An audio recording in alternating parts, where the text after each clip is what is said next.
उत्तर प्रदेश के लगभग 60% से ज़्यादा हिस्से में इस वक्त तेज़ बारिश हो रही है और लगातार बारिश हो रही है और बारिश की वजह से कई मुश्किलें बढ़ी हैं।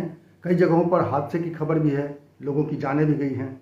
लखनऊ जो राजधानी में तो बिल्कुल हालत बुरा है, कई कॉलोनियों में पानी भर गया है, एयरपोर्ट पर पानी भर गया है। मौसम विभाग ने कहा है कि ये बारिश खतरनाक है, थोड़ी अस्वाभाविक बारिश है।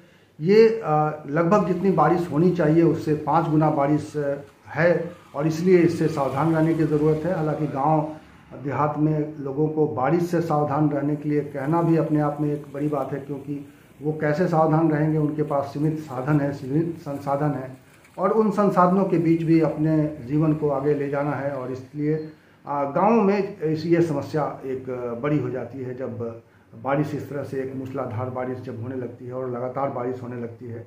और कई लोगों के लिए ये बारिश तो और भी मुसीबत लेकर आती है, क्योंकि जो लोग रोज़ कमाते हैं, रोज़ खाते हैं, ऐसे लोगों के लिए ऐसी बारिश कई तरह की समस्याएं और उनकी बढ़ा देती है।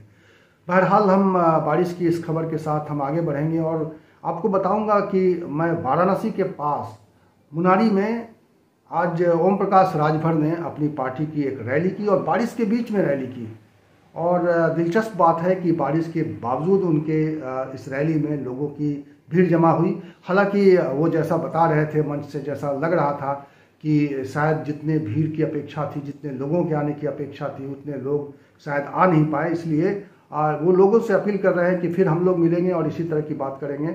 लेकिन मैं आपको सुनाना चाहूँगा कि आजकल ओम प्रकाश राजभर किस तरह की बातें कर रहे हैं अपने मतदाताओं के साथ, अपने वोटरों के साथ, और क्या संवाद कर रहे हैं। जरा सुनिएगा, ध्यान से सुनिएगा कि वो क्या कर रहे हैं और क्या कह रहे हैं अपने वोटरों से। शायद मौसम साफ होता तो कम से कम यहाँ 10 से 15 हजार खाली रत्नप्पा कुम्हार के बिरादर होते भाई, वो होते कि नहीं होते।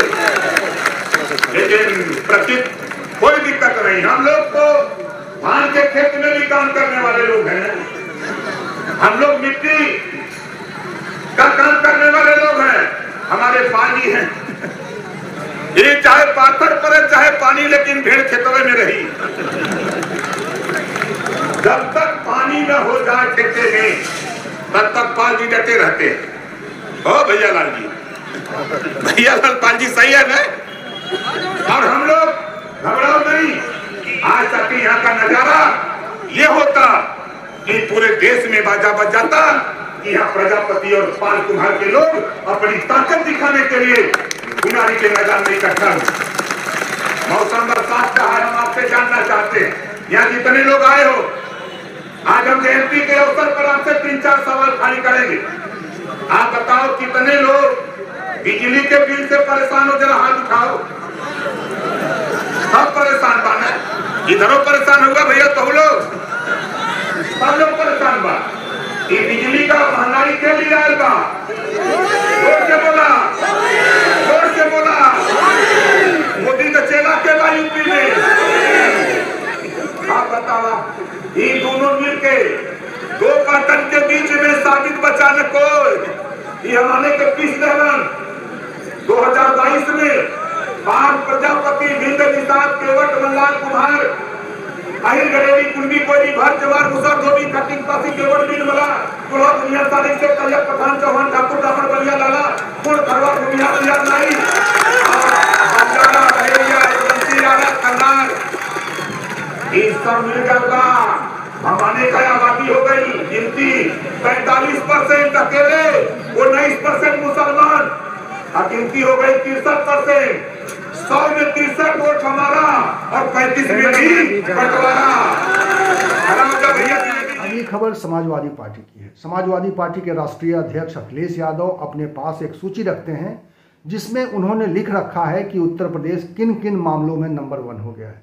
योगी आदित्यनाथ की सरकार रहने के दरमियान किन किन क्षेत्रों में ऐसी तरक्की हुई है जो नकारात्मक तरक्की है और उसमें उत्तर प्रदेश नंबर 1 बन गया है। और अभी जो NCRB की रिपोर्ट आई है वो भी अखिलेश यादव यानी समाजवादी पार्टी का इस वक्त हथियार बन गया है। अखिलेश यादव ने आज प्रेस कॉन्फ्रेंस में बाकायदा इस बात को कहा कि किस तरह से यूपी जो है कस्टोडियल डेथ के मामले में भी नंबर 1 हो गया है। उत्तर प्रदेश में भय का माहौल है और जो लगातार वो सरकार पर आरोप लगाते रहे, उस तरह के कुछ अस्थायी आरोप भी उन्होंने आज लगाए, जो बार बार अपने प्रेस कॉन्फ्रेंस में वो कहते हैं कि योगी आदित्यनाथ के नेतृत्व में जब सरकार बनी थी तो उससे पहले भारतीय जनता पार्टी ने प्रदेश के लोगों के साथ वादा किया था कि किसानों की आय दोगुनी हो जाएगी, वो नहीं हुआ।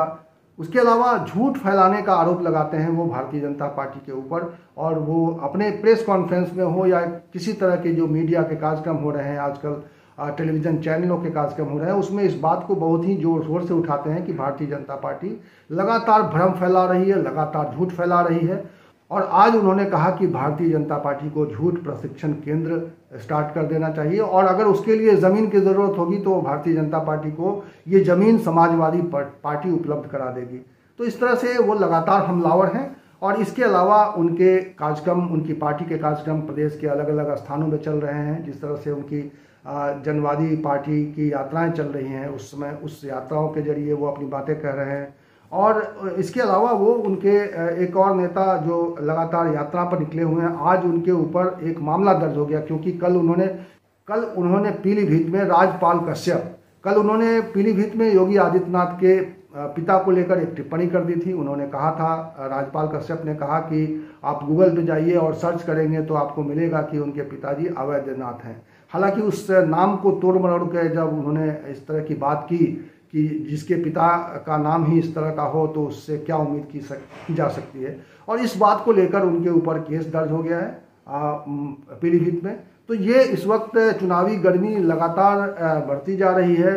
पार्टियों के बीच में जिस तरह की स्पर्धा है, जिस तरह की प्रतिस्पर्धा है, उसमें इस तरह के तीखे बयान रोज आ रहे हैं। आपने देखा होगा कि जब भी अब अब्बा जान को लेकर जिस तरह से योगी आदित्यनाथ बोलते रहते हैं, और अब तो लगभग हर मीडिया चैनलों के जब कार्यक्रम होते हैं और योगी आदित्यनाथ को इंटरव्यू का सामना करना होता है तो मीडिया चैनल वाले ये सवाल जरूर पूछते हैं कि इसका क्या राज है, और उसको फिर किस तरीके से उस पर बातें हो रही हैं। आप देखिए कि मुद्दों पर बात कम हो रही है, और इस तरह के जो मुद्दा विहीन जो बातें हैं, जो टकराव की बातें हैं, जो अनावश्यक बातें हैं कह सकते हैं, उस पर ज़्यादा जोर चल रहा है इस वक्त। तो ये अगली खबर जो मैं बात करने जा रहा हूँ आम आदमी पार्टी की। आम आदमी पार्टी ने आज उत्तर प्रदेश में 300 यूनिट फ्री बिजली देने का ऐलान कर दिया और कहा कि हमारी सरकार बनती है तो 24 घंटे के भीतर इस फैसले को लागू किया जाएगा। इसके अलावा पार्टी ने कहा है कि 38 लाख लोगों के बकाया बिल भी माफ़ कर दिए जाएंगे, पूरी तरह माफ़ कर दिए जाएंगे। और उन्होंने आज मनीष सिसोदिया ने प्रेस कॉन्फ्रेंस करके बाकायदा इस बात को कहा है। मैं आपको वो प्रेस कॉन्फ्रेंस दिखाऊंगा, और लेकिन मैं उससे पहले बता देना चाहता हूं कि बिजली बिल को लेकर उनका एक दिल्ली में एक चल रहा है, उनका एक तरीका, उस तरीके को वो उत्तर प्रदेश में लागू करना चाहते हैं। और उन्होंने कहा है कि किसानों के लिए खेती की बिजली भी पूरी तरह से फ्री होगी उत्तर प्रदेश में, अगर उनकी सरकार बनती है तो। गरीब के घर में रोशनी हो, 300 यूनिट तक उसको बिजली फ्री मिले। आम आदमी पार्टी की सरकार बनने के 24 घंटे के अंदर 300 यूनिट बिजली फ्री उत्तर प्रदेश में की जाएगी। 38 लाख लोगों का जो बकाया बिजली का बिल है, आपसे केजरीवाल जी कह रहे हैं, केजरीवाल जी की गारंटी है, मनीष सिसोदिया जी ने अभी उसका ऐलान किया, वो 38 लाख लोग अपने बकाया बिल फाड़कर फेंक देंगे। आम आदमी पार्टी की सरकार बनने के बाद सारे बकाया माफ किए जाएंगे। इस तरह से उन्होंने मनीष सिसोदिया ने आज एक नया एक तरह से उत्तर प्रदेश के चुनाव में एक नई बात कह दी है, और उसको लेकर उत्तर प्रदेश में एक मंथन का दौर चल सकता है। बिजली प्रदेश में एक बड़ा मुद्दा है। समाजवादी पार्टी के नेता अखिलेश यादव भी लगातार बिजली का मामला उठाते रहते हैं। वो कहते हैं कि प्रदेश सरकार ने, योगी सरकार ने बिजली महंगी कर दी है। आपने देखा होगा कि ओम प्रकाश राजभर ने भी अपनी सभा में किस तरह से बिजली का सवाल उठाया। तो बिजली इस वक्त एक चुनावी मुद्दा बन गया है, और आम आदमी पार्टी ने ये ऐलान करके एक तरीके से लोगों के बीच में अपनी जगह बनाने की कोशिश की है।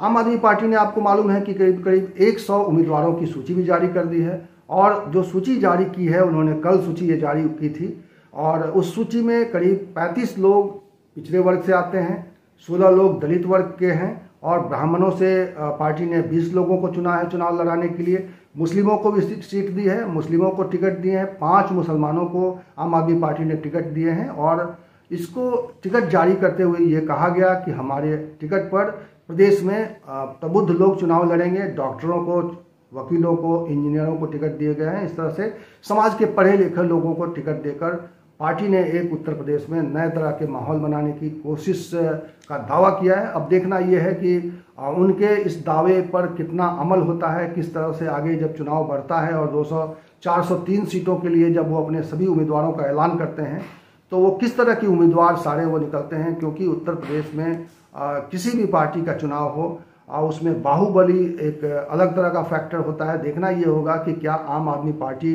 ऐसे किसी व्यक्ति को अपने चुनाव में शामिल करती है कि नहीं, अपना टिकट देती है कि नहीं। इस वीडियो में इतना ही। इसी तरह की चर्चा के साथ, इन्हीं तरह की खबरों के साथ मैं मिलूंगा अगले वीडियो में। तब तक के लिए नमस्कार।